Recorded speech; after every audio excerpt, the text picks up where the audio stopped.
Good clap for everybody. All right.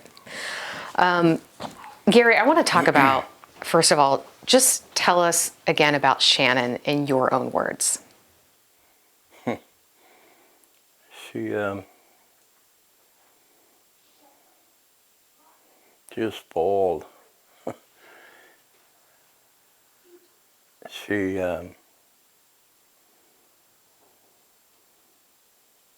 was happy.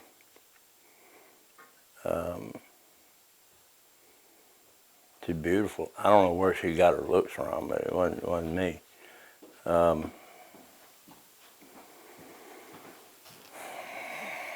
She loved life, that's for sure. She was a Christian. She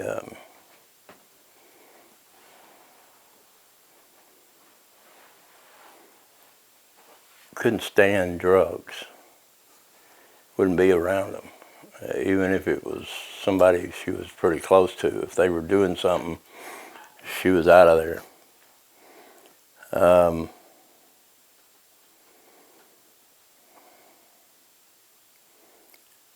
She cared about people.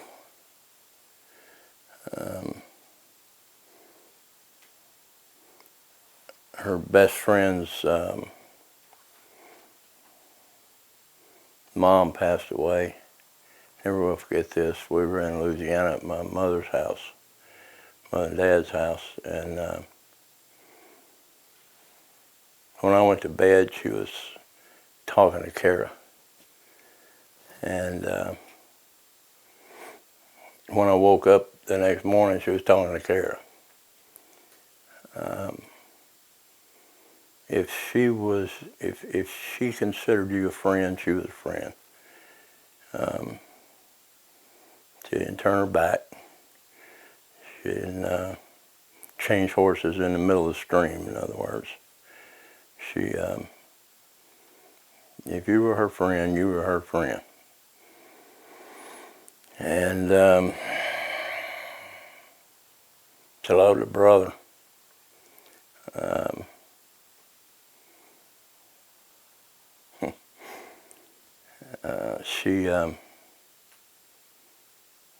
He was her big brother.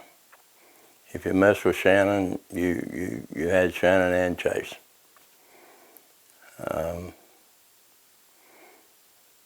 They loved to fight.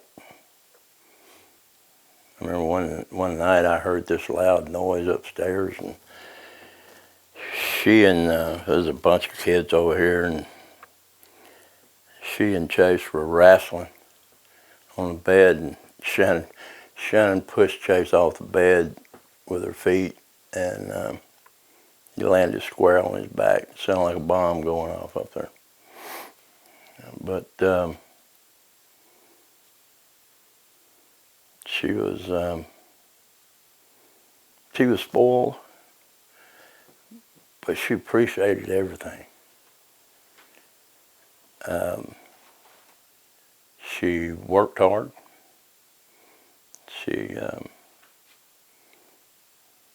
Time she died, she was working 2 full-time jobs and going to UT. And great grades, just smart. Don't know where she got that from either.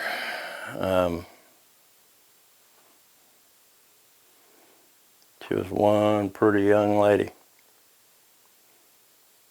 Do you remember the last time you saw her or talked to her? Mm-hmm. Yeah. She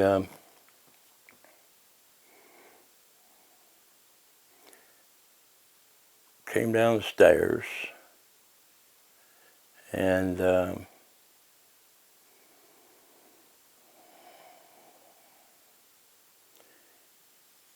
she said, "Bye, Dad, I love you." And we had this thing. I said, she said, "I'm going to work, and I'm going over to Kara's when I get off. We got a birthday party to go to." I said, "All right, baby, be careful, and I love you more." And she said, "No, I love you more."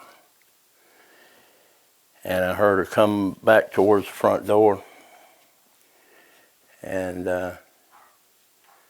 when she went out the door, she said, "I love you more," and slammed the door. So she won that battle. That was the last time.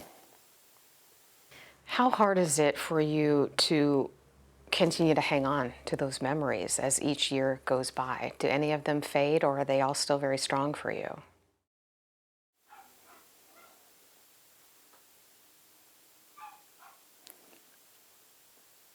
Every day.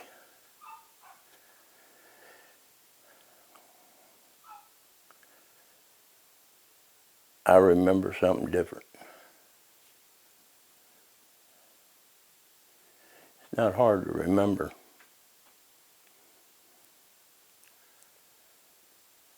It's not hard to remember her. Not at all.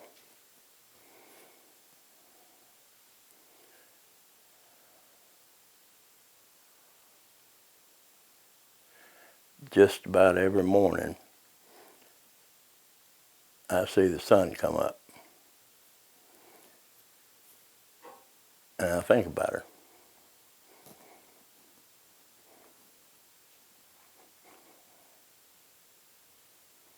It ain't hard. Is it hard to not separate, or to be able to separate the good memories of who Shannon was from what happened to her? No, that's two different things.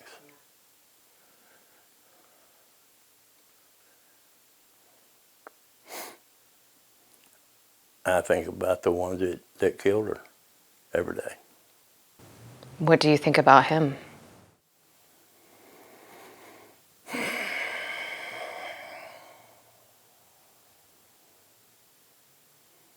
Which one?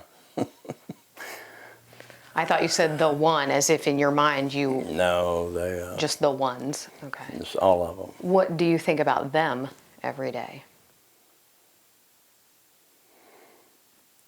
Well,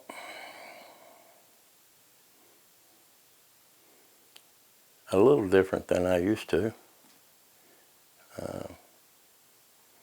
There was a time that only one thing was important.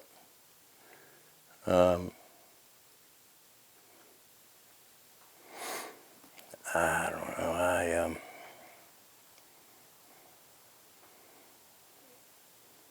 When I do think about them, I usually end up getting mad.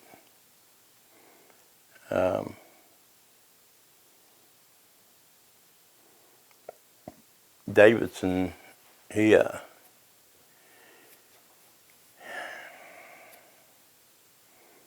he's had all of his appeals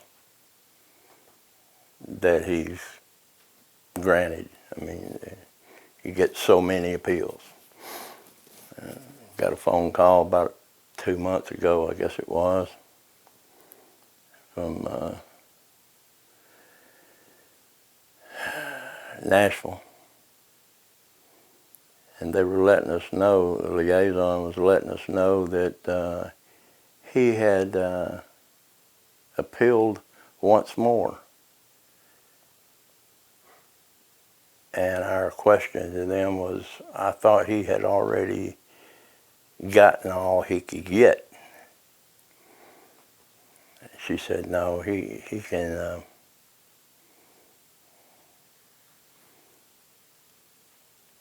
he can appeal all the way up until the night before he, to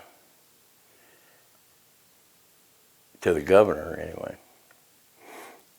And I start thinking about that stuff, and I think, you know, it's such a waste of time for him. He's gonna die. I'm gonna see him die.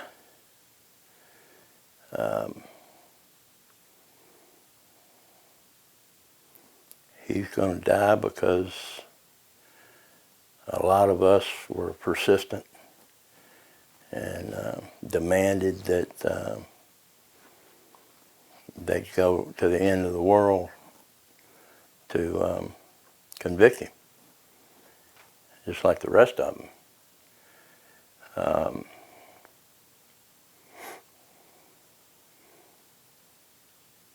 Would that be justice for you I at that want, I point? want to be there. I want to be sitting on the front row. I got a reserved seat.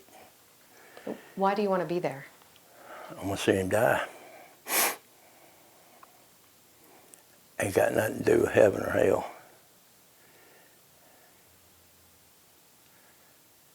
I want to see him go because of what he did.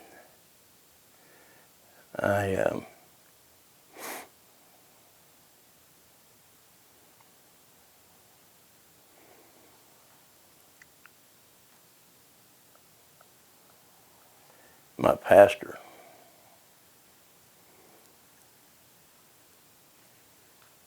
I seen him do it. But you know, there's that question of forgiveness.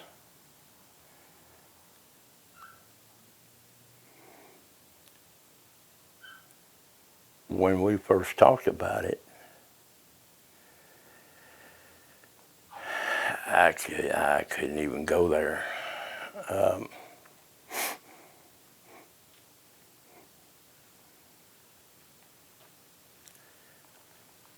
But then it came down to it that I told him, I said, I can't do it. I've tried. Can't do it. He said, that's when you give it to the Lord.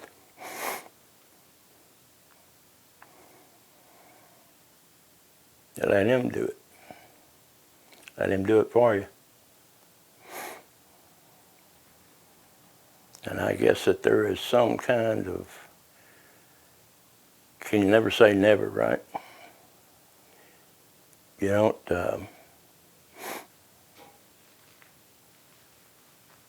not going to say that he could never truly, in his heart,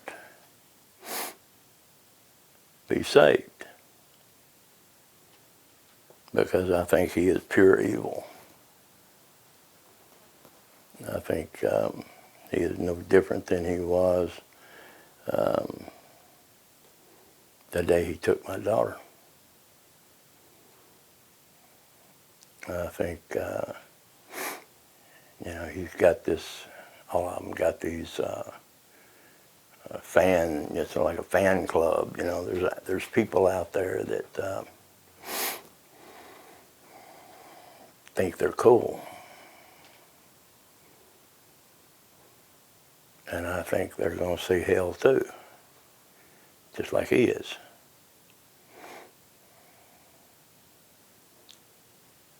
But I had to come to the realization that if one day he really was saved, when the good Lord comes back, me and him and Shannon be up there walking around, and it'll be okay. That's weird. I spent 14 years wanting to kill him. Tried everything I knew. I can't tell you for 100% sure that if they let him out today and I walked face to face, I ain't so sure I wouldn't do it again.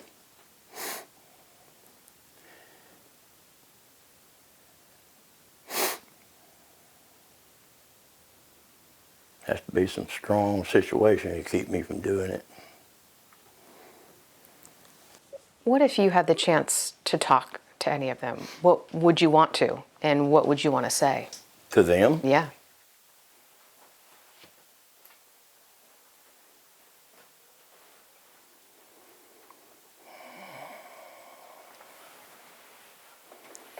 I spent 14 years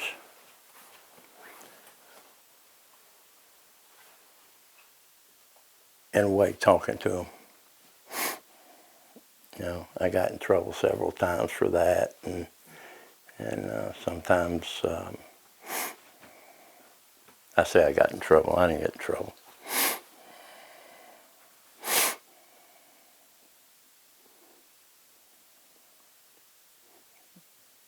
I don't have to talk to them for them to know what I think of them. But here's a wild thing for you to think about. If I had 10 minutes to talk to Davidson,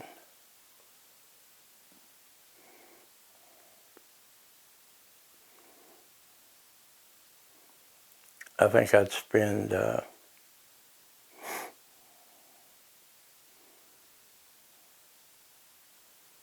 or 4 minutes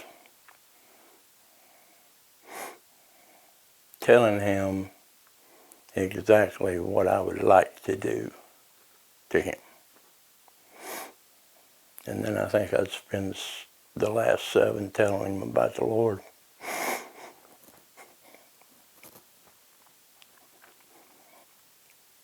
Wouldn't want to.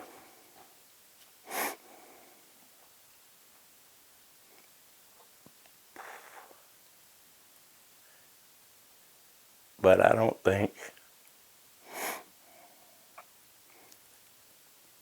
when I get in front of the Lord,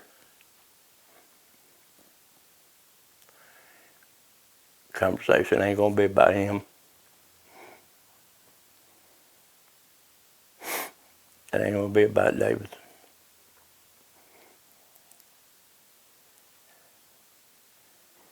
So I think I would,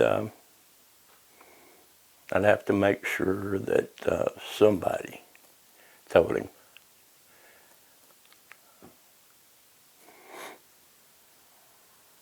It's a confusing world I live in, because after I did, if he shunned it, then I'd tell him that where to go.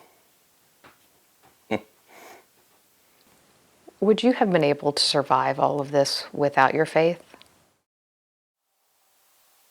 I did.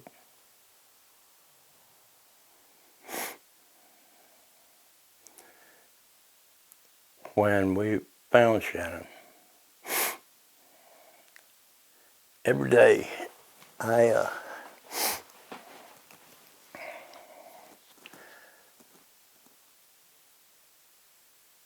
kneel down and ask the Lord to protect my children. That's all I ever asked for.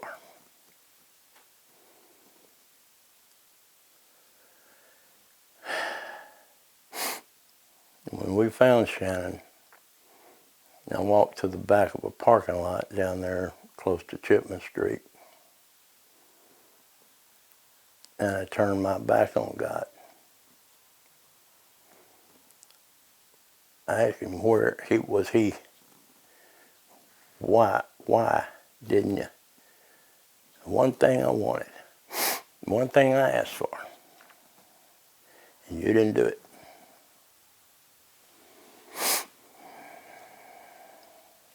For 14 years I didn't pray.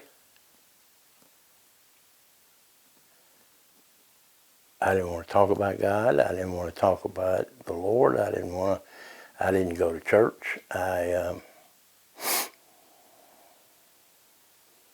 wanted nothing to do with it. Anger, hate, those are the things that drove me. It wasn't the Lord. Me and him didn't talk.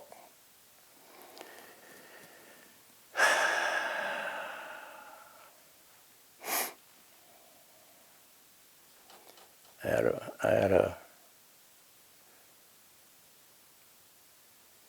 brother of mine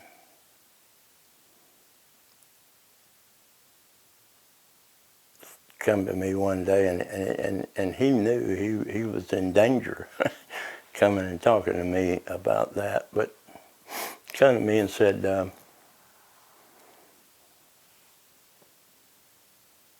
I've got something on my mind that I can't get off my mind. He said, I want you to, I think the Lord wants me to tell you this. I kind of looked at him funny, I think, and he said, he wants you to know that he didn't take Shannon. He didn't cause it.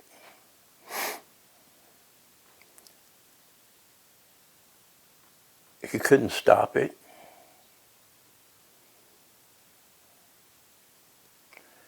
Because evil took your daughter. And the second that evil took your daughter, he took your daughter from evil.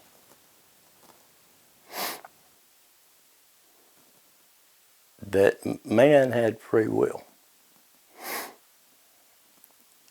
And when Christ went back to heaven, he said it, it's in the book, that he was leaving, he'd come back. And that evil was going to rule this earth. And he was going to do everything he could do to destroy us. Every one of us. As long as he, or until the Lord come back.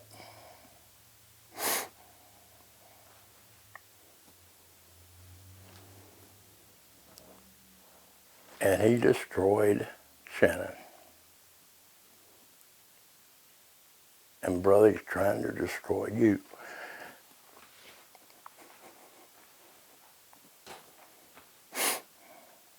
I didn't think too much of my friend that day.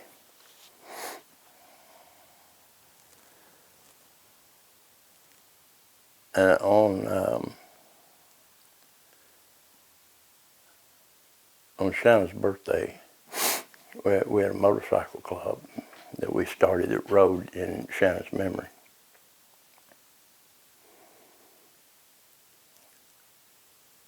And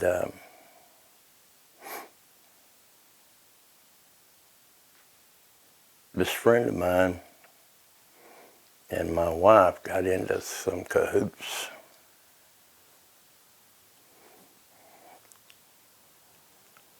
And talked me into going to church on Easter Sunday.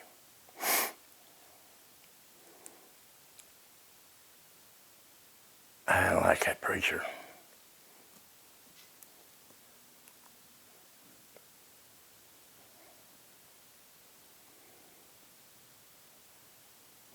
I don't like what he said. I was ready to get out of there. And dang it, if they didn't do it 2 weeks later on her birthday was our anniversary ride, the first time we ever rode as a club together. And we have a ceremony every year. And we were headed to that ceremony after church. I didn't like the guy again. Didn't like what he had to say. And when I got there,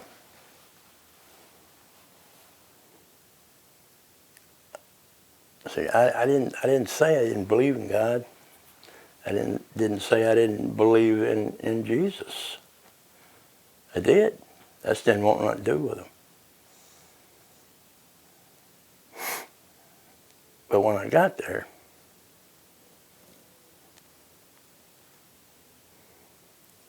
mostly I think because of what I had heard in that church.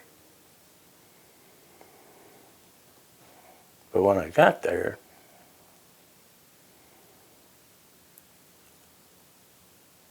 I realized that I turned my back on him.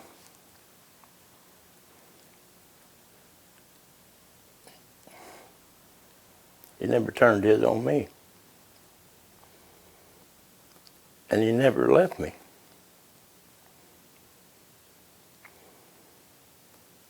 And I started seeing all the times that I made it through something without hurting somebody.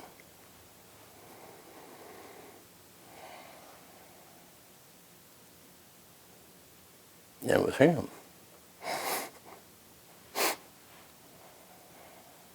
No doubt.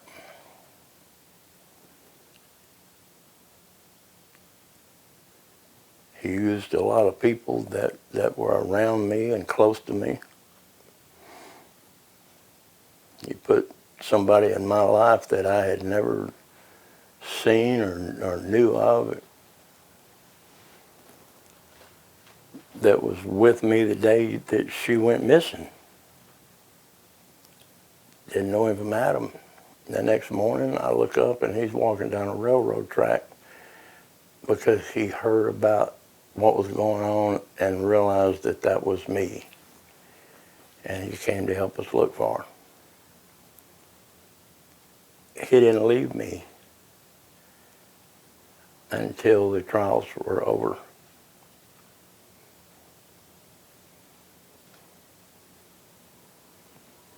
And then he was gone.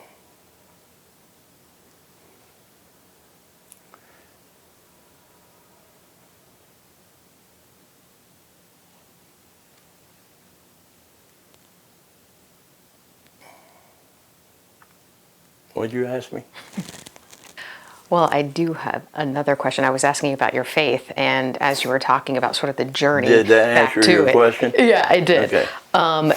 You also mentioned, there was a time when you were so driven by anger and hate, and I think anyone who was around you or knew you back during the trials could just almost feel the anger and rage within you. Unless they were just a total idiot. It was very obvious. I mean, it was just palpable.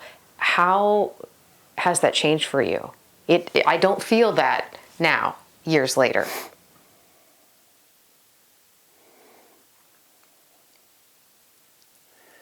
I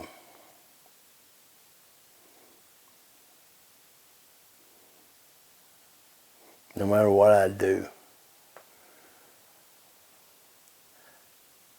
I could sit here and list. You could write them down. I could tell you 80 different ways I could kill them.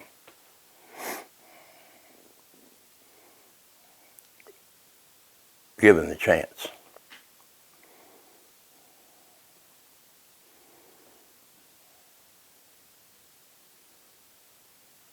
But no matter what I do,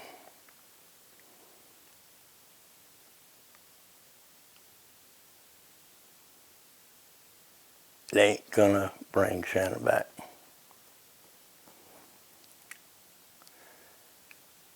Do they deserve what I have in my heart for them? Or at least in my mind for them? Yeah. Yeah. I'd feel like I was on a field trip when I was in elementary school.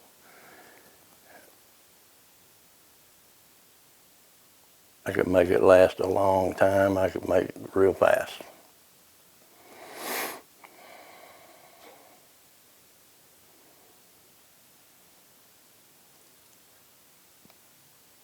They were convicted. They're not going to hurt your children. They're not going to hurt anybody's children ever again. And that's what I said I wanted from the beginning.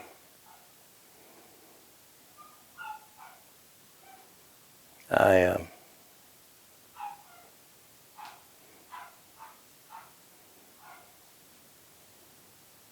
have my days, I have my moments that the best thing in the world for them to be is where they are.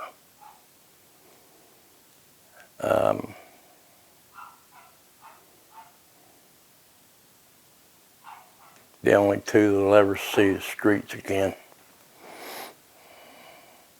I'll be gone before they are out.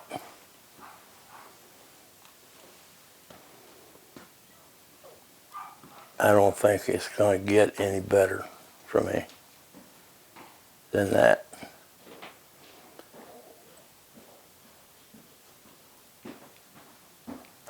in my moments and I think about what I had planned, gives me a little bit of satisfaction. But it's kind of like that day. I figured there was two roads. I had choice. I didn't see nothing but dark in one of them. So I took the one that I could see the light. It ain't easy.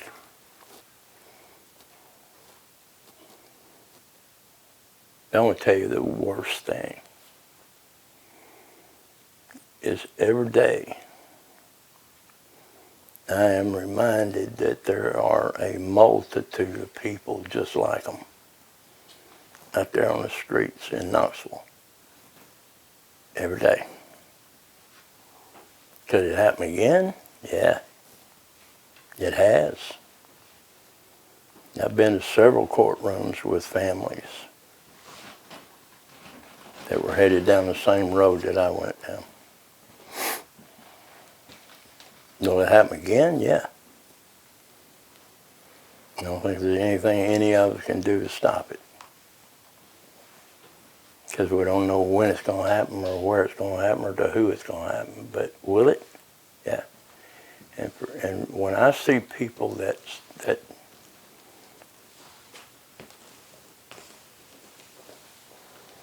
a father is a total moron if he don't get some kind of protection for his children. Martial arts. Can't carry a weapon. Can't carry a weapon in the school. Could it happen in the school? Yeah. It has. It does.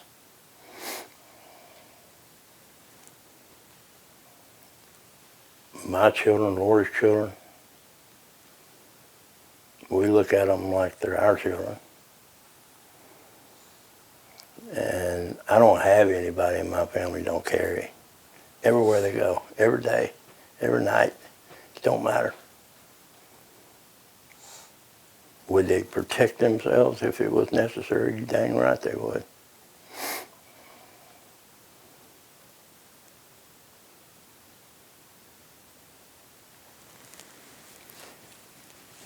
It drives me crazy to think about all the parents that, and I see children coming out of teenagers coming out of Walmart. They're lucky they don't get run over by a car. All they got is that. Looking at that phone. That's when things happen, when you ain't paying attention. My family, they pay attention when they're coming out of somewhere at night. Everybody needs to make sure their family has a way to protect themselves and have a chance to go home. I've never backed off of that. My pastor carries. I didn't know it till after the fact, but after I'd met him and got to know him and love the guy. His sister was murdered by her son.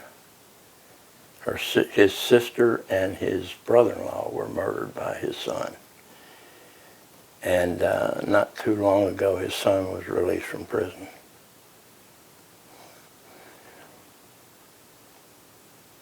That wasn't an easy day for him.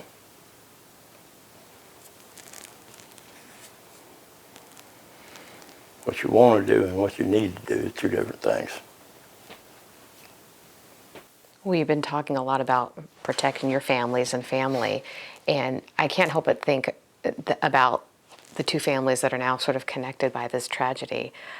Chris and Shannon were dating only a few months, really, and now they're sort of forever entwined. How do you feel about that? Yeah,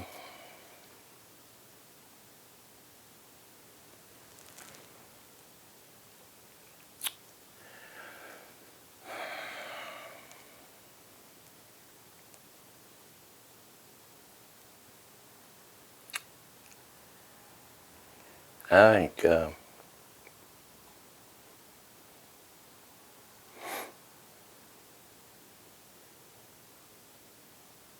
think they truly had fallen for each other.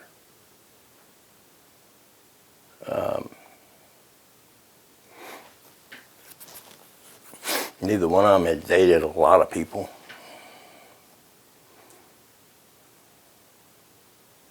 But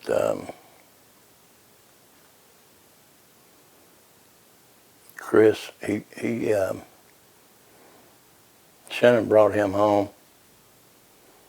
He had to go through his regiment, that's what we used to call it.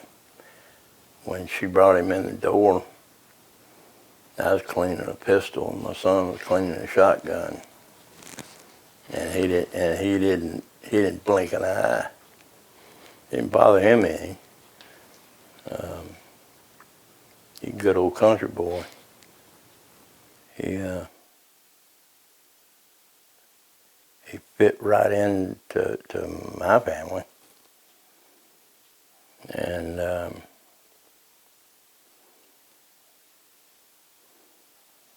I think that they truly had fallen for each other.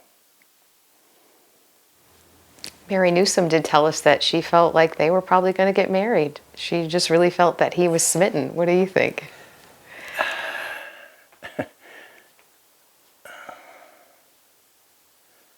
Boy, Chris would have had a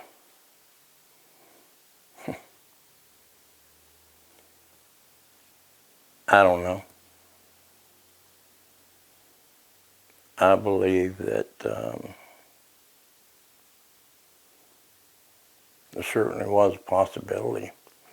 My stepdaughter just got engaged, and the young man that's going to marry her came and sat down with Lori and I and did what he's supposed to do.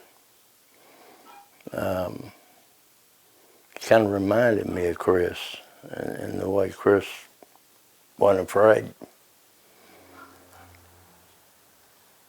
But they hadn't been dating that long. And I think that I'm pretty convinced in my life that when you get in front of somebody, that's the person. You know it. And I think that was certainly a possibility. I mean, that Shannon didn't hide nothing.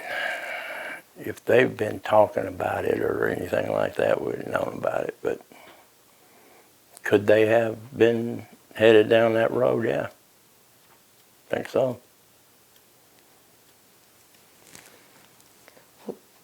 What do you say we end with your favorite memory of Shannon, if you have one?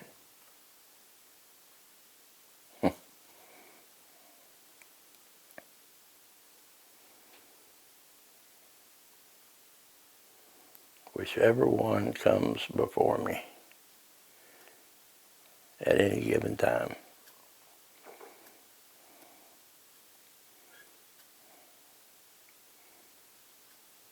They're all my favorite. What I can remember is like pictures. People say, what's your favorite picture of Shannon? Every one that I've got, can't get any more.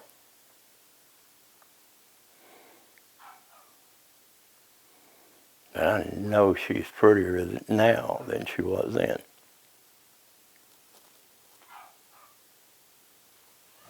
One thing that struck me, I just have to ask this too, is we figured out that this year Shannon would have turned 40 years old.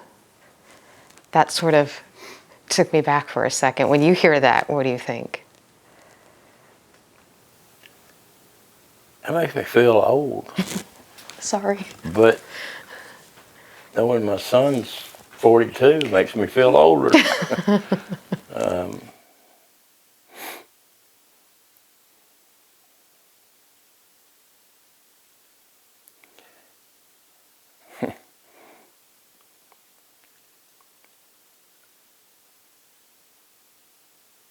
Just give you anything for 10 minutes.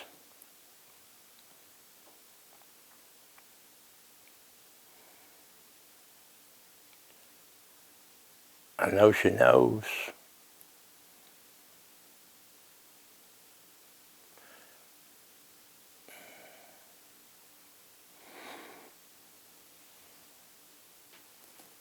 But I just like to tell her that we were doing everything we could.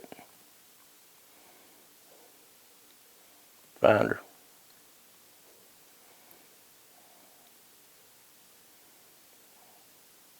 And that I love her.